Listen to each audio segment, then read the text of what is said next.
Hi everyone, it's Claire from ScrappyNerdUK and welcome to day number 4 of my process videos for 2021 December daily.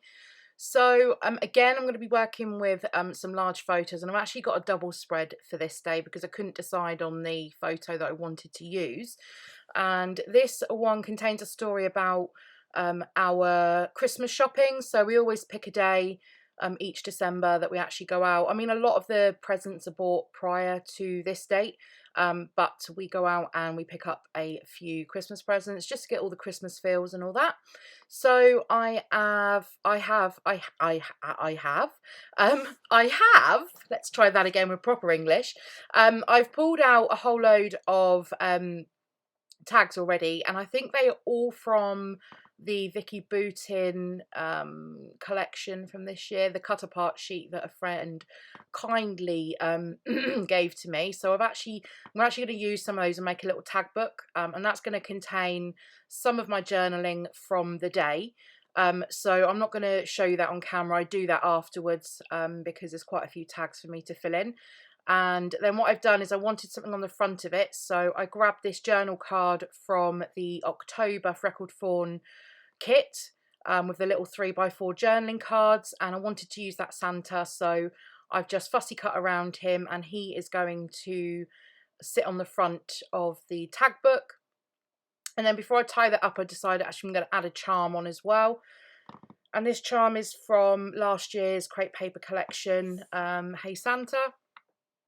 And they have gone discoloured. I know I'm not the only one that's had this issue, but I'm just gonna use them anyway. So yeah, I've just used one. I think it's the plaid one on that before I've tied that into a bow. And then that December Memories card. So I'm using green, which is not like me at all, but I want to use up my supplies that I have, so I am going to use that card in there. And then also this green complements, is pretty similar in colour. This is also from the October Freckled Fawn kit, and I'm going to use that to create a little title card.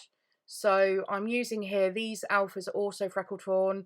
So these black ones are from the December black and white kit, and the red ones are from the October Christmas kit. Well, I say yeah, it is a Christmas kit, the October kit is. So I'm just going to create my little title card here. I'm going to call it Shopping is My Cardio. I was going to put Christmas shopping, but Christmas wouldn't have fit.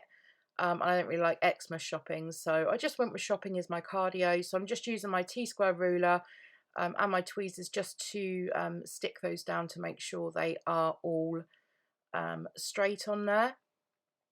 And then here is the card finished. Well, with the title, and I'm going to add some embellishments afterwards as well. So that card there, like I said, that complements that green card that's already in there from Ali Edwards. So just getting all the greens used up on one page, or as much as I could. And then I was having a look through the Freckled Fawn kit again, and to see what embellishments I could use. And in there, this is the October kit, the chipboard pieces, and the colour of a couple of those, like that peachy colour, matches the peach colour in the tag. So I'm going to use 2 of those pieces to bring that peach colour down onto that bottom card there, and then another one which is going to go on top of my photo. So I've got a little red heart chipboard piece there, and then I'm just going to slide that straight into the pocket just to keep it nice and simple. Just checking that I've added wet glue to it. I'm just checking that it's not moved as I push it down into the pocket.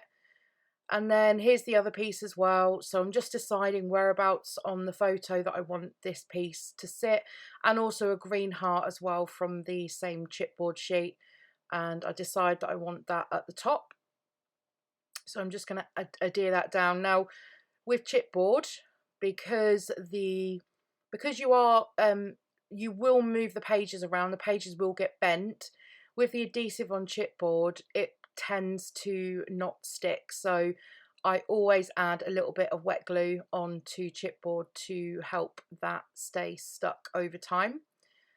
And then I'm going to stick my 2 large photos back to back.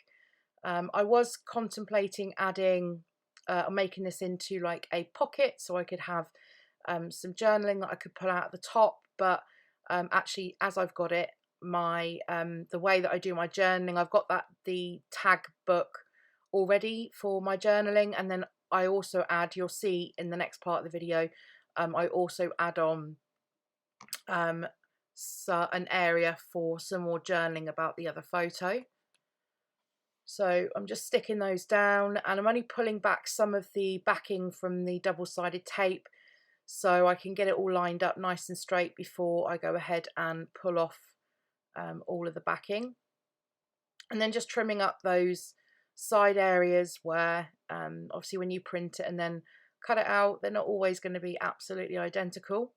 So this is the other side of the page. So this is another large photo, and this is why I was undecided about which one I wanted to use. I really wanted to include this one of my dog in her little stitch onesie, which is the cutest thing ever.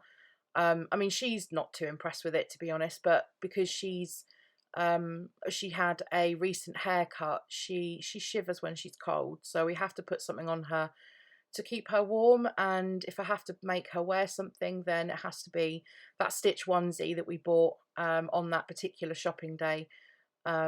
Was just the cutest, so wanted to include that photo. That was her snuggled up in our dining room with us. I think we were doing Lego that evening, and she doesn't like to be left in a different room to us, so she comes in the room with us, and I just settle her up on one of the dining room chairs, and she goes off to sleep. And then yeah, the final thing is, so on that right hand side, what I did was I liked that the winter quote card, and I thought that worked really well with the photo, and so I pulled out another 4x6 card, somewhere that I could add journaling to about the new onesie that we bought her. And I just then run that through my sewing machine. I think I did it 3 times backwards and forwards with a zigzag stitch, and then I've just punched that straight into the album. And then next up, I just want a few embellishments on the photo and also on that journal card. So I've gone to my pot of ephemera from Rosie Studio Twinkle All the Way, and I'm just going to create a little cluster here on the bottom of the photo, and just to give it a little bit more interest. And I know that I'm covering up some of that onesie, but guaranteed I'm going to scrap that photo on a 12x12 anyway, so I'm not too concerned about covering it up too much in this album. And let me know, if you do December daily, do you also then ever scrap those photos in 12x12 or Project Life, or whatever your preference of memory keeping is? I don't do it a lot, but when there's a photo like that I'd want to feature on a 12x12 layout as well, then I'm definitely up for using the same photo more than once to scrap. So yeah, let me know, do you scrap the same photo more than once? I do on other things sometimes, or I do accidentally, where I've forgotten I've already done it. So yeah, this is the other side. So I'm just going to use, I'm going to journal on this, hand journal on this, rather than print it out, just purely because there are those little boxes that showing you the little tip from yesterday's video, was it? I showed you how to print on journaling cards. It would be a little bit more problematic with this one because there's not a single block of space for me just to be able to do that on the computer. So that's my journaling added, and that's going to go straight into the album, and I think that is day 4 done. I'm just going to pull out a number, a little gold number from Felicity Jane, and I'm going to pop that onto Santa's bid. So that's the dog from the photo. Apologies for that, but thank you very much for joining me today. If you have enjoyed today's video, I would appreciate it if you gave it a thumbs up. If you are new here, I would love you to subscribe to my channel. Leave any comments in the comment section down below, and I'll come back to you, and I'll see you all next time. Bye now.